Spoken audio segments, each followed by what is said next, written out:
छात्रों, सबको आशीर्वाद। आज शुरू करते हैं कूलाम के नियम का सदिश स्वरूप। इसके पहले हम कूलाम के नियम की चर्चा कर चुके हैं। कूलाम के नियम में हमने आपको बताया था कि दो पॉइंट चार्जेस मतलब दो बिंदु आवेश अगर दिए गए हैं तो उनके बीच में जो बल कार्य करता है वह बल उनको मिलाने वाली रेखा पर ही कार्य करता है, उसी के अनुदिश, उसी के अलोंग काम करता है। जैसे अगर ये दोनों पॉजिटिव हैं तो यह इसको इधर धक्का देगा और ये इसको इधर धक्का देगा। अगर एक पॉजिटिव और एक निगेटिव है तो फिर ये इसको अपनी ओर खींचेगा, ये इसको अपनी ओर खींचेगा। तो कुल मिला जुला करके जो भी इनके बीच में बल कार्य कर रहा है वह बल इनको मिलाने वाली रेखा के अनुदिश ही कार्य कर रहा है, उसी की ओर कार्य कर रहा है। यह बात आप लोगों के समझ में आ गई होगी। अब सदिश स्वरूप कूलाम के नियम को जैसे लिखना है वो हमने बोल दिया था आपको। इसके सदिश स्वरूप को सिर्फ आपको समझ लेना है। इसका कहीं लिखित में पूछा नहीं जाता है, बस आपको आना चाहिए, और पूछा भी जाएगा तो आप लिख लेंगे, कोई दिक्कत नहीं है। मैं इस पर अलग अलग नाम दे देता हूँ। इसको हम दे देते हैं Q1 और इसको नाम दे देते हैं Q2। इनके बीच में जो लाइन है इनको जोड़ने वाली, इस लाइन का जो दूरी है दोनों के बीच में यह R हो गई। अब यहाँ पर यह जो हमने डायरेक्शन बना दिए थे, इन डायरेक्शन को हटा देते हैं। अब देखो, हमने मान लिया कि दोनों धनात्मक हैं। दोनों धनात्मक हैं तो क्या होगा, यह इसको इधर की ओर प्रतिकर्षित करेगा, यह भी प्रतिकर्षित करेगा, दोनों एक दूसरे को दूर धकेलने की कोशिश करेंगे। तो देखो 1 पर जो बल लग रहा है उसको एक सिंबॉलिक रिप्रेजेंटेशन है कि हम लोग इस तरीके से इसको प्रदर्शित करेंगे। देखो नाम दे देते हैं F12, मतलब 1 पर बल 2 के द्वारा, Q1 पर बल Q2 के द्वारा। तो इस प्रकार इसमें क्या बन जाएगा, F21, Q2 पर बल Q1 के द्वारा। यह हो गया बल को प्रदर्शित करने का तरीका कि 2 पर जो बल लग रहा है 1 के द्वारा, इसको F21 से, 1 पर जो बल लग रहा है 2 के द्वारा, F12 से। अब बात करते हैं इनको मिलाने वाली रेखा को। देखो 1 से 2 की ओर जो रेखा जा रही है इसको हम R12 नाम दे देंगे, चूंकि अब इसमें दिशा आ गई है। वैसे तो इसकी पूरी जो इसके बीच का दूरी है, इस पूरी दूरी को तो हम R से प्रदर्शित कर ही रहे हैं, लेकिन 1 से 2 की ओर R12 हो जाएगा। उसमें भी R का मतलब यही इतना है, बस 1 2 जो यहाँ पर लगा हुआ है यह बता रहा है कि 1 से 2 की ओर इंगित कर रहा है। जब आप 2 से 1 को मिलाएंगे तो R21, यह हमेशा याद रखेंगे कि हम ऐसे ही इसको प्रदर्शित करते हैं। अब बात करते हैं कि जब हम लोग कूलम का नियम लिखेंगे तो क्या लिखेंगे। F बराबर K Q1 Q2 बटा R स्क्वायर, यह हो गया कूलम का नियम। K की वैल्यू चाहे 1/4πε0 रख दें, चाहे दूसरी बात कि आप इसकी जगह पर 9 × 10⁹ रख दें। दोनों में से कोई एक वैल्यू आप रख सकते हैं, लेकिन यहाँ पर अब हमको इसको दिशा के साथ लेना है तो हम इस पर एक दिशा लगा दें, यह सदिश फॉर्म हो जाएगा दिशा के साथ। और यहाँ पर हम लोग बताना पड़ेगा कि ये कौन वाला है, F12 है कि F21 है। अगर F12 है तो देखो F12 किधर की ओर इंगित है, इधर की ओर, R21 इसमें लिया जाएगा। तो R21 कैप का मतलब आपके समझ में आ रहा होगा, बहुत पहले आप लोगों ने कक्षा 11 में ही पढ़ रखा है वेक्टर के बारे में। तो वेक्टर के बारे में मैं यहाँ पर नहीं पढ़ाने जा रहा हूँ। कोई भी अगर वेक्टर दिया गया है, किसी भी दिशा में दिया गया है, जैसे हमने मान लिया कि यह एक वेक्टर है A और इसका मान है 10 किलोमीटर उत्तर। अब देखो इसी वेक्टर का एक यूनिट वेक्टर अगर हम बनाएं, यूनिट वेक्टर का मतलब होता है कि एकांकी वेक्टर, उसका मान 1 हो जाएगा। तो उसको हम जब प्रदर्शित करते हैं तो इसके ऊपर कैप लगा करके, इसको कुछ लोग कैप भी बोलते हैं, कुछ हैट बोलते हैं, इन दोनों तरीकों से इसको प्रदर्शित करते हैं और इसका मान हो जाएगा 1 किलोमीटर उत्तर। दिशा वही रहेगी, जो मान होगा बस वह 1 हो जाएगा। इसको कैसे हम लोग बनाते हैं इसके बारे में भी हम बताते हैं। जब कैप बनाना होता है तो इसको हम लोग बनाने के लिए क्या करते हैं, पूरा वेक्टर ले लेते हैं और उस वेक्टर को उसी वेक्टर के मैग्नीट्यूड का मतलब उसका जो मान है उसके मान से उसको हम विभाजित कर देते हैं। अब देखो यहाँ पर भी इसी तरह से जब अगर बनाओगे तो क्या बनाओगे, एक कैप अगर बनाना है तो पहले क्या बनाओगे, 10 किलोमीटर उत्तर, यह वेक्टर हो गया। नीचे इसका मान आ जाएगा, इसका पूरा मान कितना हो गया, 10। मैग्नीट्यूड मॉड में हमने ले लिया, मतलब सिर्फ और सिर्फ मान। अब ना इसमें दिशा रहेगी न कुछ, तो 10 किलोमीटर को जब इससे विभाजित करोगे तो कितना पाओगे, 1 किलोमीटर उत्तर। ये तुमको मिल गया कैप निकालने का तरीका। अब अगर किसी भी डायरेक्शन में, किसी भी दिशा में हमको यूनिट वेक्टर अर्थात एकांकी वेक्टर का मान पता है, तो उससे अब इस दिशा में कोई भी वेक्टर बनाना हो, मान लो अगर हमको लिखना है 100 किलोमीटर उत्तर, तो हम क्या करेंगे, हम लिख देंगे 100 ए कैप। ये क्या बता देगा, 100 किलोमीटर उत्तर।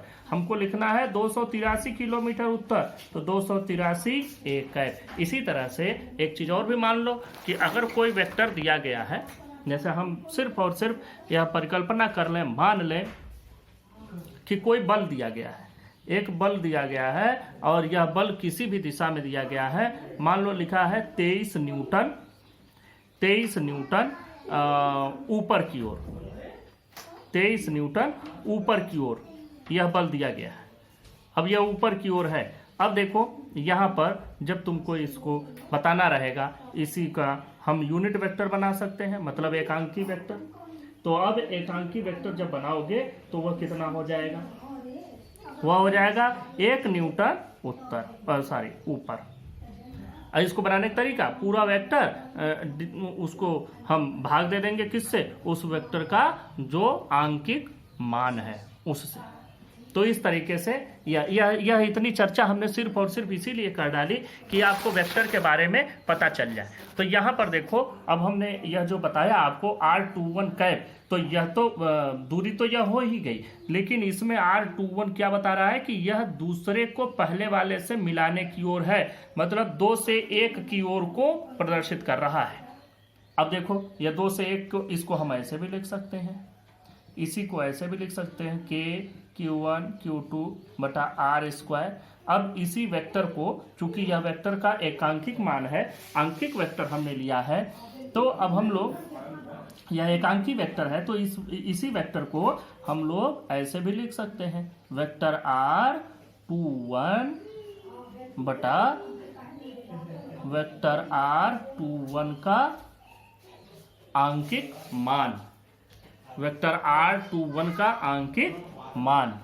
और अब इसको जब हम लिखेंगे तो देखो कैसे लिखेंगे, R21 का जब हम आंकिक मान लेंगे तो वो तो R के ही बराबर होगा, वो तो इतना ही होगा, बस इसमें दिशा आ गई। अब यह जब हमने इसको मॉड में लिख दिया तो यह दिशा समाप्त हो गई। तो हम इसको ऐसे भी लिख सकते हैं, यह R हो जाएगा, तो अब यहाँ से यह R³ हो जाएगा। देखो इसको हम F12 ऐसे लिख देंगे, F12। अब यहाँ से यह K की वैल्यू वैसे ही रही, Q1 Q2 बटा यह R पर 3 घात हो जाएगा, इसलिए कि यह भी जब इसके मॉड में से आएगा तो ये भी तो R ही आएगा, और यहाँ पर R21 की दिशा में अब पूरा वेक्टर हो गया। तो अब इसी को अगर आप 2 1 कर देंगे तो बाकी सारी की सारी चीज़ें वही रहेंगी। हम यहाँ से 2 1 कर दें तो वही चीज़ें रहेंगी, K Q1 Q2 बटा R पर 3 और R12 पूरा हो जाएगा यहाँ पर। अथवा इसी को ऐसे भी लिख सकते हैं जैसे हमने ऊपर लिखा था, यहाँ पर सब पर आपको तीर लगा देना है क्योंकि ये सभी वेक्टर को प्रदर्शित कर रहे हैं। या आप इसी को ऐसे भी लिख सकते हैं K Q1 Q2 बटा R² और R12 पर कैप, मतलब एकांकी वेक्टर उस दिशा में। तो यही आपका सदिश रूप हो गया वेक्टर का। हम लोग इसी को थोड़ा सा और एक फॉर्म है इसका, एक इसका और रूप है, उस रूप में भी चर्चा कर लेते हैं। अगर मान लो कि हमको स्थिति वेक्टर दी गई हो, जिसको हम लोग पोजीशन वेक्टर कहते हैं। मान लो कि यह पोजीशन वेक्टर इस प्रकार से है कि यह हमारे पास दिया गया है, दो चार्ज हमको मिल गए, यह हो गया Q1 और यह हो गया Q2, ये दोनों बिंदु आवेश हो गए। अब इसकी जो दूरी है वह दूरी, और इसका देखो, इसका जो पोजीशन मतलब स्थिति बताने वाला जो सदिश होगा, स्थित सदिश, या उसको आप लोग कहते हैं पोजीशन वेक्टर। अब Q1 वाले का मान लो कि R1 से बता रहा है और Q2 को मान लो R2 से प्रदर्शित कर रहा है।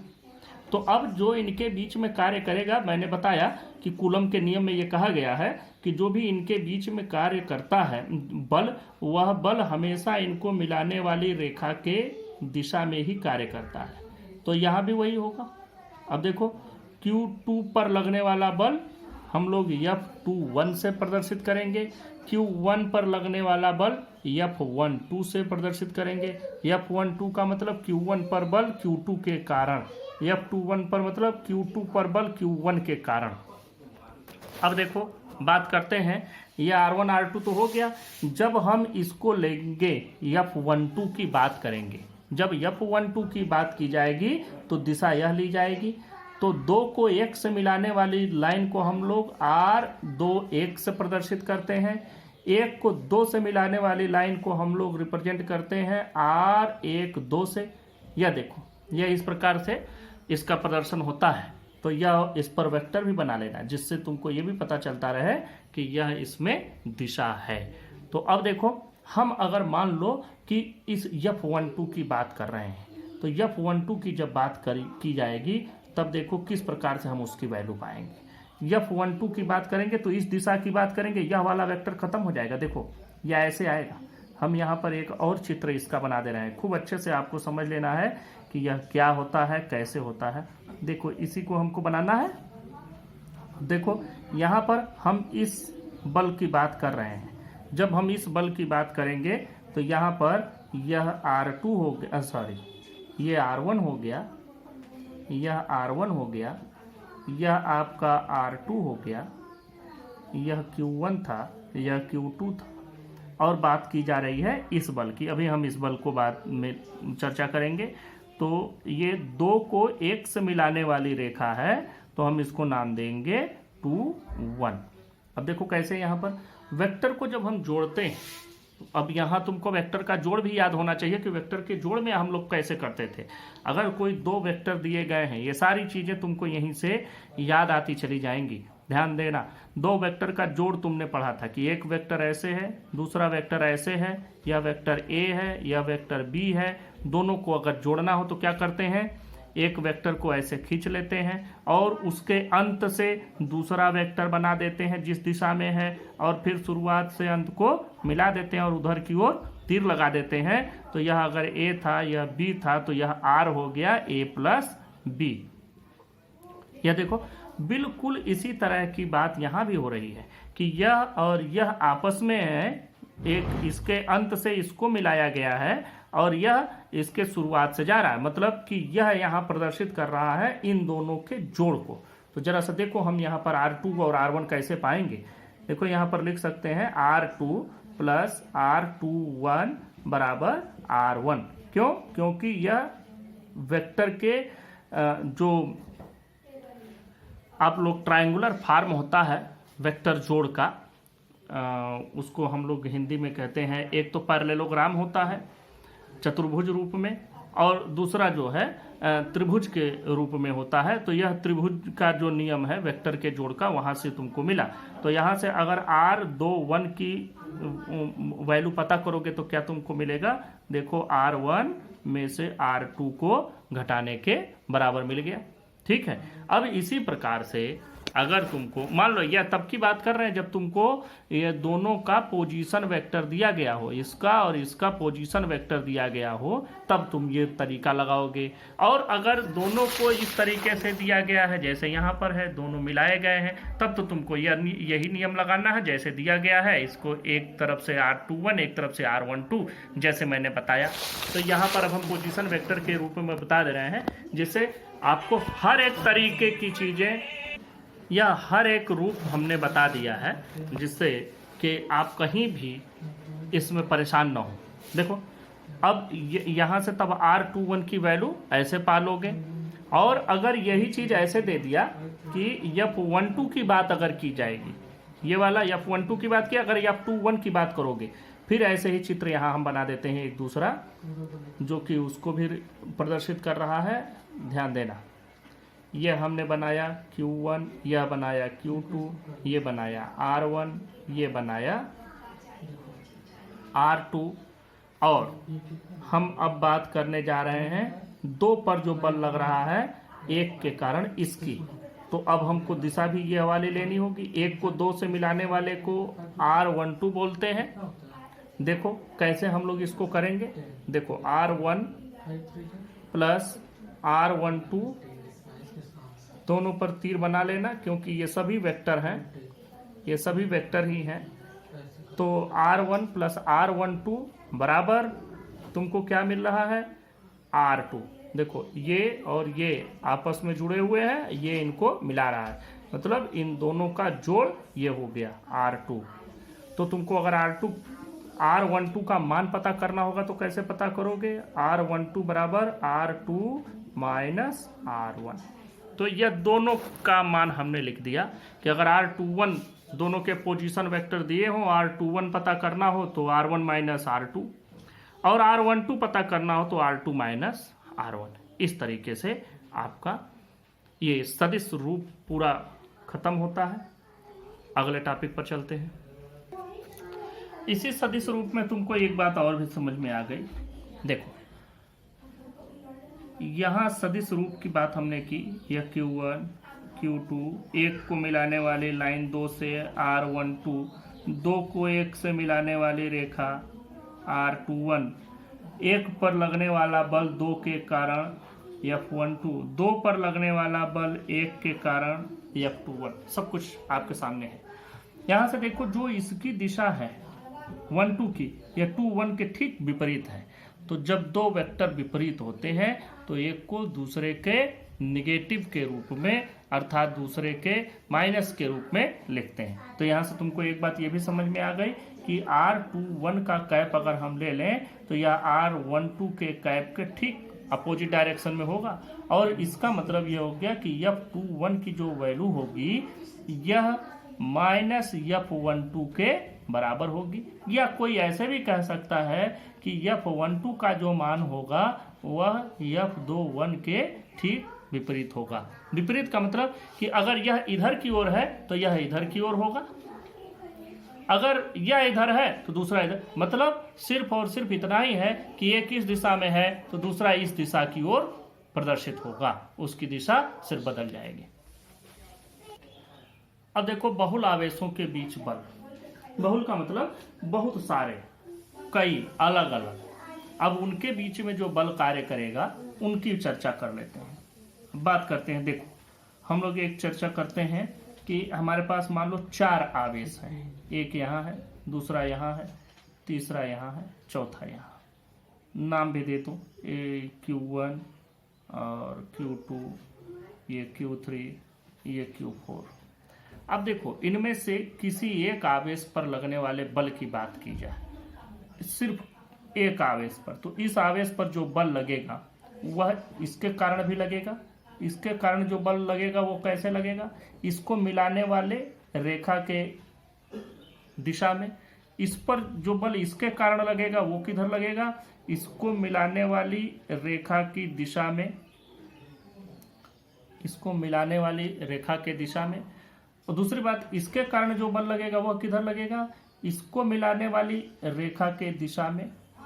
अब सबके कारण नाम लिख दो, नाम लिखो। ये लगेगा तो ये 1 पर लग रहा है 2 के कारण तो F12, 1 पर लग रहा है 3 के कारण F13, 1 पर लग रहा है 4 के कारण F14, और सभी दिशा के साथ है। यह आपको ध्यान रखना है, सब में दिशा है, सभी में दिशाएं दी गई हैं। अगर सभी में दिशाएं हैं तो हम इनको सामान्य तरीके से नहीं जोड़ सकते कि इसको इसको जोड़ दिया, इसको घटा दिया, या इसको जोड़ के इसको, ऐसा नहीं कर सकते। बीजगणितीय नहीं है कि 1 धन 2 ऋण 4 तो इस तरह से हम घटावें, नहीं, इन सब में दिशा है। और अगर दिशा दी गई है तो जब आप इनको जोड़ेंगे तो दिशा के साथ ही जोड़ेंगे। सदिश जोड़, वेक्टर का जोड़ आप पहले पढ़ चुके हैं, जो अभी हमने आपसे चर्चा की थोड़ी देर पहले कूलाम के नियम के सदिश रूप में। तो आप वेक्टर के जोड़ के हिसाब से इनके जोड़ को, इन सभी वेक्टर को जोड़ेंगे। कैसे जोड़ेंगे? इन तीनों को वेक्टर के ही रूप में जोड़ना होगा। कोई एक वेक्टर ले लो, इसके अंत से दूसरे वेक्टर को बना लेना, उसके अंत से तीसरे वेक्टर को बना लेना, और जहां से चले थे वहीं फिर पहुंच जाओगे। जैसे हम एक उदाहरण के रूप में यहां बता देते हैं। देखो, जब इस पर बल की बात करेंगे तो फिर ऐसे ही इसी प्रकार जैसे Q1 पर लगा है, उसी प्रकार कोई पूछ दे Q3 पर तो इसको इससे मिला देंगे, इस दिशा में, इससे इससे इस दिशा में, और इससे इससे, इसी प्रकार इस पर भी सब पर बना सकते हो। अब देखो बात करते हैं इनको हम जोड़ेंगे कैसे। इन तीनों का जोड़ हम बता रहे हैं, तुमको खूब अच्छे से समझना। इसको सिर्फ और सिर्फ समझ लेना है, या कहीं प्रैक्टिकली आपको अप्लाई नहीं करना होता, कहीं इसका आपको उपयोग जल्दी मिलता नहीं है, लेकिन करेंगे हम ऐसे ही। देखो, इन तीनों को जोड़ना है तो कोई एक बना लो। हम पहले 1 2 बना लेते हैं। 1 2 जिस दिशा में है ये बना लिया, F12 नाम भी अभी लिख देते हैं। अब यहीं से इन दोनों में से कोई एक बना लो, मान लो F13, इसी के अंत से बनाएंगे। ये जो त्रिभुज वाला नियम है वेक्टर के जोड़ने का, उसी से बना रहे हैं। देखो, यहाँ से इसको इस तरीके से बना लिए, ये इस दिशा में, जिस दिशा में है उसी दिशा में बनाएंगे। देखो, इस दिशा में है, इसी दिशा में हमने बना लिया। अब देखो, यह क्या था? F12 था, यह क्या है? F13 है, और यहीं से फिर चौथा वेक्टर ऊपर की ओर जा रहा है, F14 तीसरा वाला। तो अब ये F14 यहाँ बना दिए, ये F14 हो गया। इसको हटा देते हैं यहाँ से, इसका कोई मतलब नहीं है, यहाँ था ये F14 हो गया। अब इनको जोड़ोगे क्या? उससे जहां से चले थे वहां तक मिला दो, और दिशा रहेगी जहां चले थे, जहां पहुंचे हैं उसकी ओर। कभी भी दिशा इधर की ओर कर दी तो पूरा गलत हो जाएगा, दिशा हमेशा ध्यान रखेंगे। तो ये हो गया इनका जोड़। यही इतना बल नेट इस पर कार्य करेगा। तो इस प्रकार से इसमें किसी भी आवेश पर लगने वाला बल, उस पूरे सिस्टम में जितने भी अलग अलग आवेश हैं, बिंदु आवेश, उन सभी बिंदु आवेशों के कारण लगने वाले बल का सदिश योग होगा। सदिश योग, सदिश योग का मतलब समझना, वेक्टर सम, वेक्टर के रूप में उनको जोड़ेंगे, बीजगणितीय रूप में नहीं जोड़ेंगे। फिर से एक बार मैं समझा दूं, प्रिंसिपल ऑफ सुपरपोजिशन क्या है? अध्यारोपण का सिद्धांत यही है। अध्यारोपण का मतलब कि एक आप ही के ऊपर अगर कई चीजें आपके ऊपर अध्यारोपित कर दी जाए तो आप किधर जाएंगे, तो वह बात होती है कि किसी ने कह दिया कि एक जगह जाना है, दूसरे ने कह दिया नहीं वहां जाना है, तीसरे ने कह दिया वहां जाना है, तो फिर आपको जाना कहाँ है। इसी प्रकार से अगर किसी चीज पर बल लगा हुआ है तो कई दिशाओं में बल लगा है, तो वह कहाँ जाएगा? वह उधर जाएगा जिस दिशा में इसका बीजगणितीय जोड़, जिस दिशा में इनका सदिश जोड़ इनको ले जाएगा। सदिश जोड़ मतलब वेक्टर का जोड़। तो इसको इस दिशा में ले जा रहा है, तो देखो बल एक इधर लगा, एक ऊपर लगा, एक इधर लगा, लेकिन जाएगा किधर? यह इस दिशा में इस पर बल लगेगा, और उसका मान जो भी है वो तो हम लोग इसको ग्राफ पेपर पर बना करके निकालते हैं। मैंने बताया इसका कोई भी आपको प्रैक्टिकल एप्लीकेशन यहाँ कक्षा 12 और 11 में नहीं मिलेगा, सिर्फ आपको समझ लेना है। तो यह बात आपके शायद समझ में आ गई होगी कि यह वेक्टर का जोड़ हो गया कि किसी भी चार्ज पर लगने वाला बल बाकी सभी चार्जों से लगने वाले बल का सदिश योग होगा। और इसमें एक सुपरपोजिशन का प्रिंसिपल भी है, उस प्रिंसिपल को भी समझ लो। उस प्रिंसिपल को समझने का मतलब है, उसका मतलब यह है कि इस पर Q1 पर इसके कारण जो बल लग रहा है वह इससे और इससे लगने वाले बल के कारण प्रभावित नहीं होगा। मतलब किन्हीं भी दो चार्ज के बीच में लगने वाला जो बल है वह बाकी के द्वारा लगने वाले बल से प्रभावित नहीं होगा। यह अध्यारोपण का सिद्धांत है, यह भी अच्छे से पता कर लेना, ध्यान से समझ लेना कि क्या मतलब मैं बता रहा हूं, इसको समझा दे रहा हूं। मान लो Q1 पर इस Q3 के कारण जो बल लग रहा है F13, यह जितना बल लगना है 3 के कारण वह लगेगा, और वह उस प्रकार से लगेगा जैसे कि यह Q2 और Q4 है ही नहीं। यह इस प्रकार से लगेगा कि जैसे यह दोनों तो हैं ही नहीं, सिर्फ यही है। यह अकेले होता तो इस पर जितना बल लगाता, जिस दिशा में लगाता, यह उतना ही बल लगाएगा, भले ही ये सब है।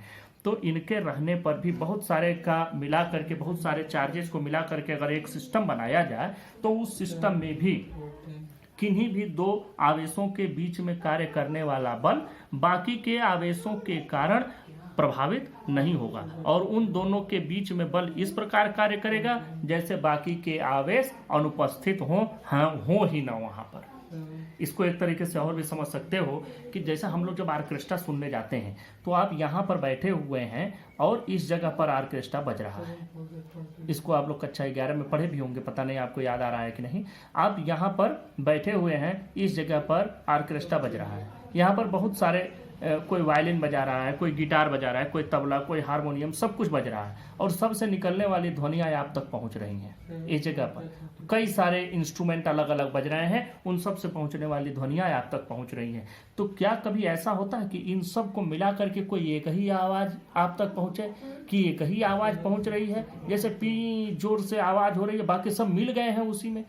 तो ऐसा कभी नहीं होता। आप सबको अलग अलग सुन लेते हैं। अगर आप थोड़ा सा ध्यान लगाएंगे तो गिटार आपको अलग सुनाई देगा, थोड़ा सा ध्यान लगाएंगे तो तबला आपको अलग सुनाई देगा, और जब आप किसी एक पर केंद्रित नहीं होंगे तो सबका मिला जुला एक संगीत आपको अच्छा लगेगा, सुनाई देगा। वो क्यों होता है? क्योंकि सभी जो चल रहे हैं, एक गिटार की ध्वनि ऐसी चल रही है कि जैसे बाकी के कुछ हो ही ना इनके बीच में, वो गिटार की ध्वनि आप तक पहुंची।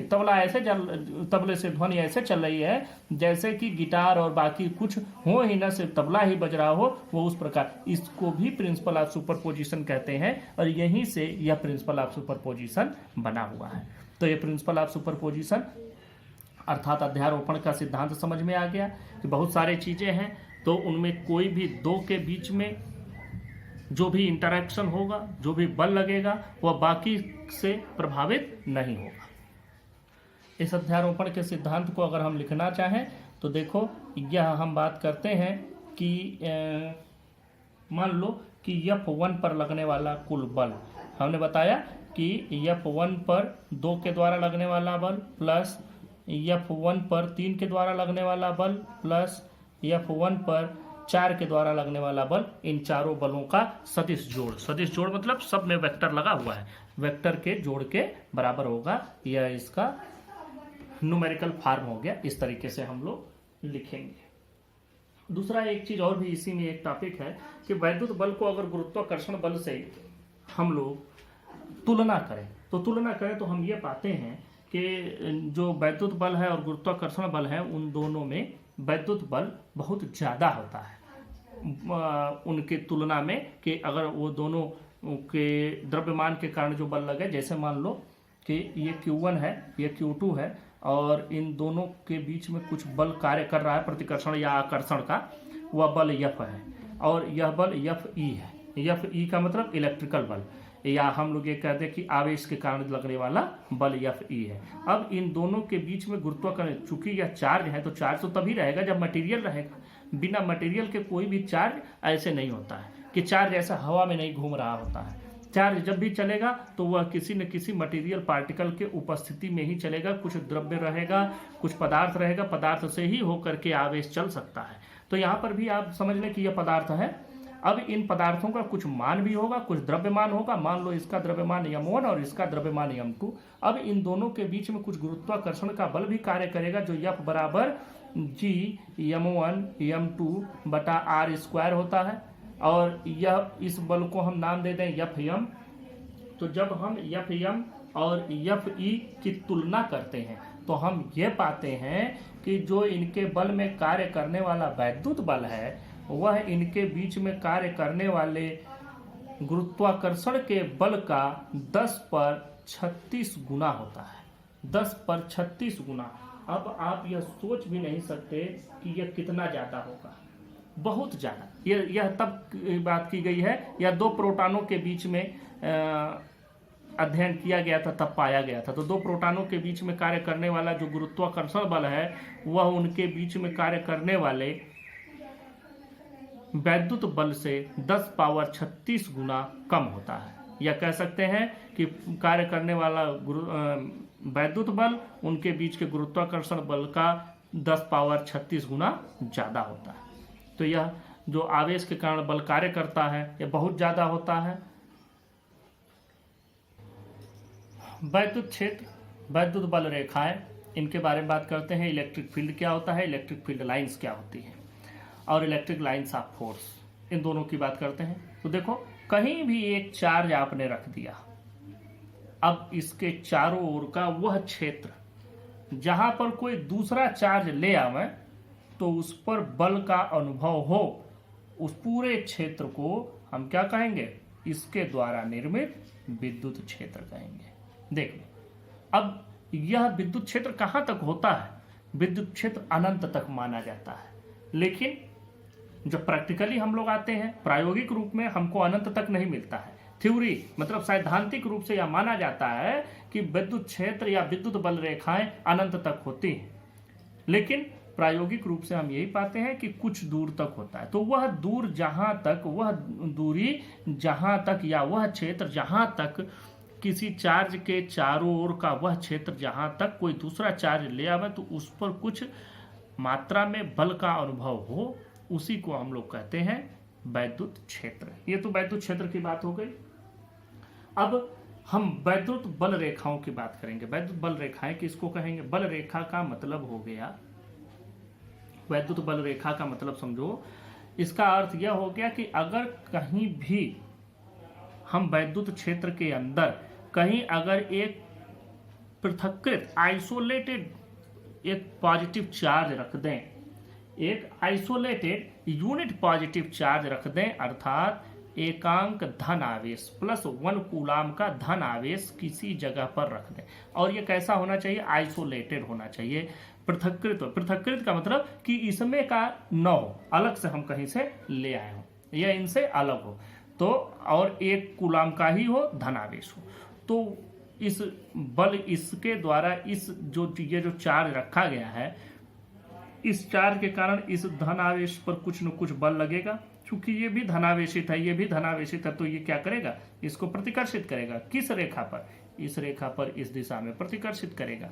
इसी के चलने को हम लोग कहते हैं विद्युत बल रेखा। यह जिस रेखा पर गमन करेगा, जिस रेखा पर चलेगा, उसी रेखा को हम लोग कहेंगे वैद्युत बल रेखा है। फिर से समझो, कहीं भी कोई भी आवेश हो, उसके चारों ओर बना हुआ वैद्युत क्षेत्र हो, इस वैद्युत क्षेत्र में कोई भी अगर हम धन आवेश ले आते हैं 1 कूलाम का, तो वह 1 कूलाम के धन आवेश पर जिस दिशा में इसकी वजह से बल लगे और वह जिस दिशा में गति करे, उसी को हम लोग कहते हैं, जिस रेखा पर गति करे उसी रेखा को हम लोग कहेंगे वैद्युत बल रेखाएं। अब देखो ये कैसा होता है, कैसे बनता है, इसको समझ लो। सिर्फ आपको समझना है, ये चीजें आपके दिमाग में होनी चाहिए, और इसका कोई डेफिनेशन, कोई परिभाषा है आपसे पूछी नहीं जाती। ध्यान दो, हम लोग एक धनावेश लेते हैं, कोई भी धनावेश, इसका मान नहीं लिख रहे हैं, सिर्फ एक धनावेश लिए। अब अगर यहाँ पर कोई चार्ज रखोगे, एक धन 1 कूलाम +1 कूलाम का चार्ज अगर यहाँ ले आओगे, तो वह इसको क्या करेगा, इस दिशा में प्रतिकर्षित करेगा। यहाँ ले आओगे तो यह इस दिशा में प्रतिकर्षित करेगा, यहाँ ले आओगे तो इस दिशा में। तो यह सभी दिशाएं, और किधर की ओर प्रतिकर्षित कर रहा है, इस दिशा में। तो इसका मतलब इससे दूर की ओर जो भी दिशा बनेगी, उसी दिशा में वैद्युत बल रेखा होगी। तो धनावेश की बल रेखाएं बाहर की ओर होंगी। अब इन बाहर की ओर में जरा एक चीज और भी ध्यान दो कि अगर हम ऋणावेश ले लें तो क्या होगा, ये ऋणावेश ले लिया। अब देखो, धन 1 कूलाम का चार्ज तुम यहां रखे तो यह क्या करेगा, इसको अपनी ओर खींच लेगा इधर की ओर। यहां रखे तो यह इसको अपनी ओर खींच लेगा, यहां रखे तो इधर से अपनी ओर खींच लेगा। तो कहीं भी रखोगे तो यह इसको अपनी ओर खींच लेगा। तो यह वैद्युत बल रेखा का दूसरा रूप हुआ कि ऋणावेश के लिए बल रेखाएं अंदर की ओर होती हैं, धनावेश के लिए बल रेखाएं बाहर की ओर होती हैं। और धन और ऋण आवेश दोनों से मिलकर के बना हुआ अगर एक सिस्टम है, सिस्टम का मतलब कि एक निकाय है, एक डब्बा है, कोई भी चीज मान लो जहां एक धनावेश एक ऋणावेश दोनों है, वो कितने भी हो सकते हैं, यह जरूरी नहीं कि 1 कूलाम हो, 2 कूलाम हो, कुछ भी हो। तो फिर उनके बीच में वैद्युत बल रेखाएं कैसी बनती हैं, जरा सा ध्यान से समझो। हमने एक धनावेश ले लिया, इसी से थोड़ी दूर पर एक ऋणावेश ले लिया। अब अनंत दूरी नहीं है, अनंत दूरी हो जाएगी तो इसका तो अलग बनेगा, इसका अलग बनेगा। जैसे ये दोनों अनंत दूरी पर हैं, इनको हमने अलग अलग बनाया। ये दोनों ऐसे हैं कि बिल्कुल आसपास हैं, थोड़ी दूर पर हैं। अब देखो होगा क्या कि अगर हम यहाँ पर धनावेश रखते हैं तो क्या होगा, इस धनावेश को यहाँ से प्रतिकर्षित किया जाएगा, इधर की ओर आकर्षित किया जाएगा तो इस दिशा में चलेगा। अगर धनावेश हमने यहाँ पर रख दिया है तो ये धनावेश फिर इस पर ऐसे बल लगेगा और ये बल लगते हुए यहाँ तक आएगा। यहाँ रख देते हैं तो बल लगते हुए ऐसे आता है। और धनावेश अगर यहाँ पर रखा गया है तो इधर की ओर आएगा। यहाँ दिशा देखो धन से ऋण की ओर ही आ रहा है, क्योंकि धनावेश के चलने की दिशा ले रहे हैं। यहाँ रख देंगे तो यह अपनी ओर इस प्रकार से कर लेगा। अगर यहाँ रख देते हैं तो यह अपनी ओर इस प्रकार से।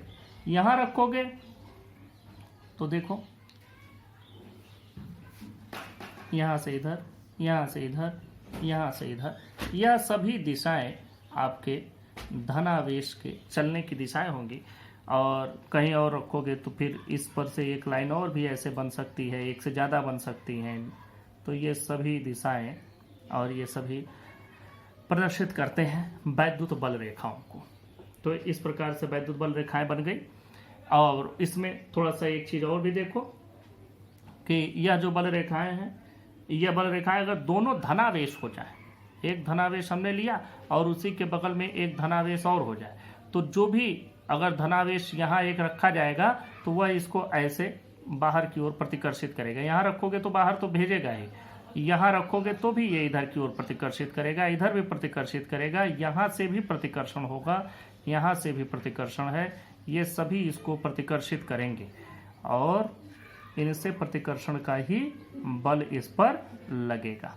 तो देखो यहाँ पर बीच में आपको कोई भी बल नहीं मिलेगा, यहाँ पर बीच में कोई भी बल आपको नहीं मिलेगा।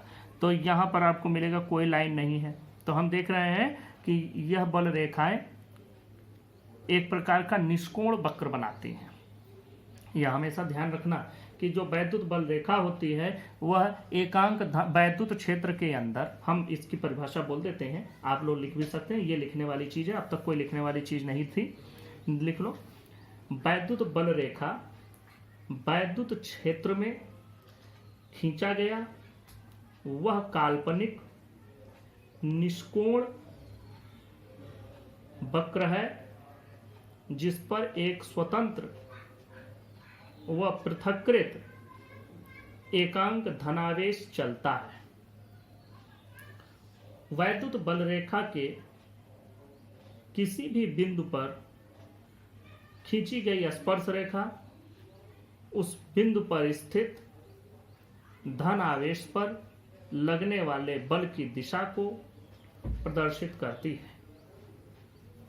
चलो ये तो हो गया इसकी परिभाषा के बाद हम लोग अगली चीज पर चलते हैं।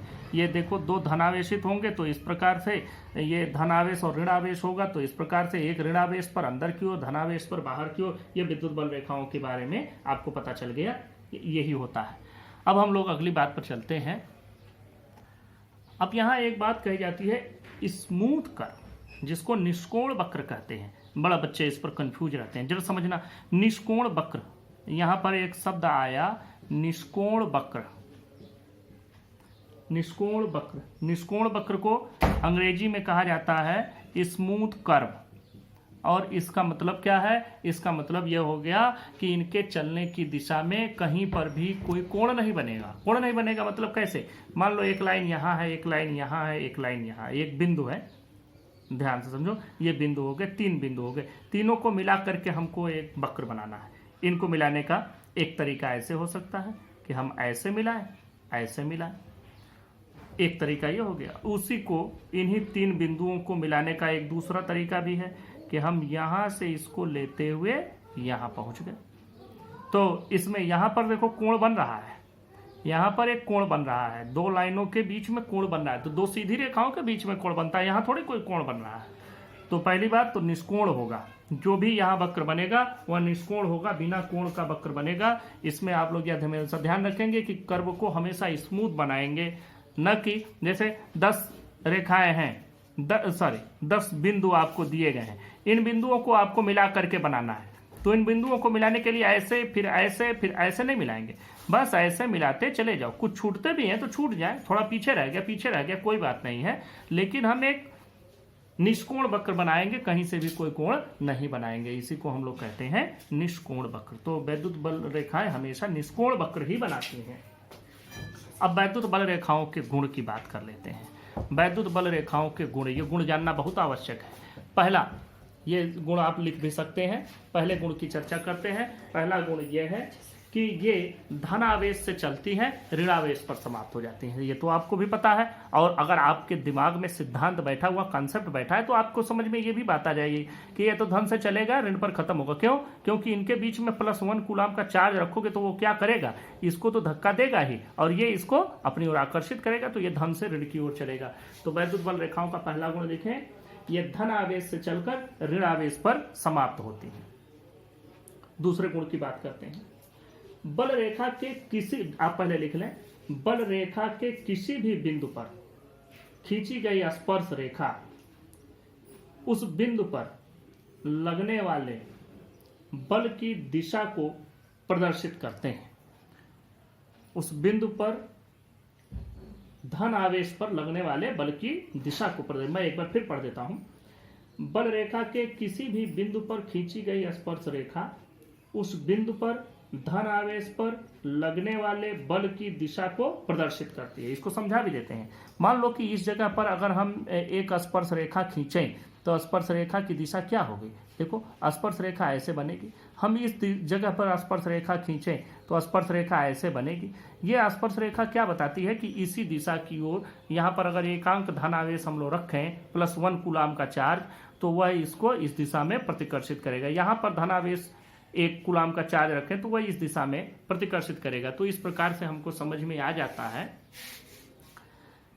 कि किसी भी वक्र के, किसी भी कहीं भी अगर कोई वक्र बना हुआ है तो उसके किसी भी बिंदु पर खींची गई स्पर्श रेखा उस बिंदु पर रखे गए धन आवेश पर लगने वाले बल की दिशा को प्रदर्शित करती है।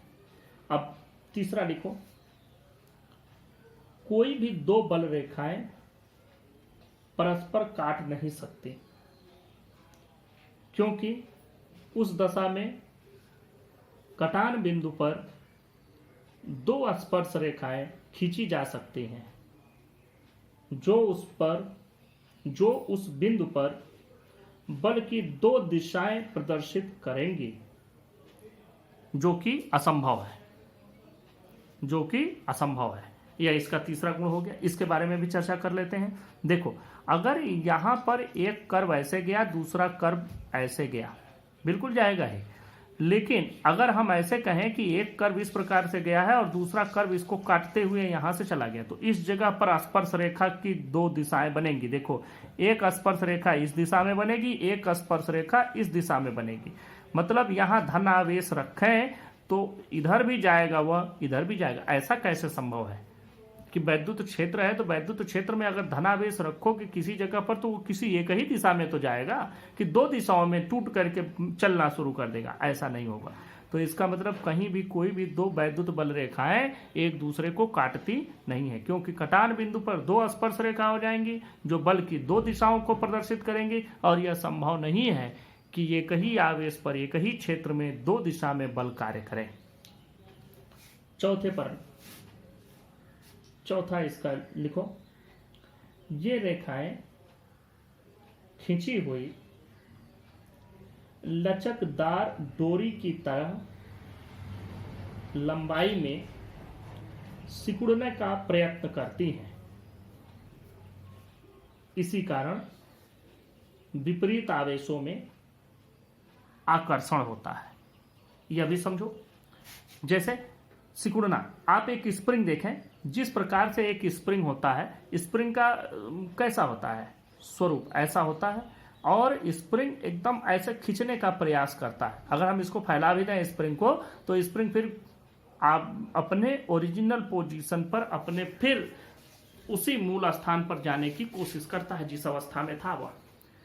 यहां भी यही चीज है। अब चूंकि यहां हम स्प्रिंग के द्वारा नहीं दिया गया है, आपकी पुस्तक में दिया गया है कि एक लचकदार डोरी, क्योंकि यह लाइन है, लेकिन लाइन ऐसी है कि यह इस लाइन के अनुदिश सिकुड़ने का प्रयत्न करती है, ऐसे तो ये सिकुड़ने का प्रयत्न करती है, अर्थात छोटा होने की कोशिश करती है। अर्थात अगर धन और ऋण आपस में रख दिए जाए तो दोनों एक दूसरे को आकर्षित कर लेंगे, यह बताता है।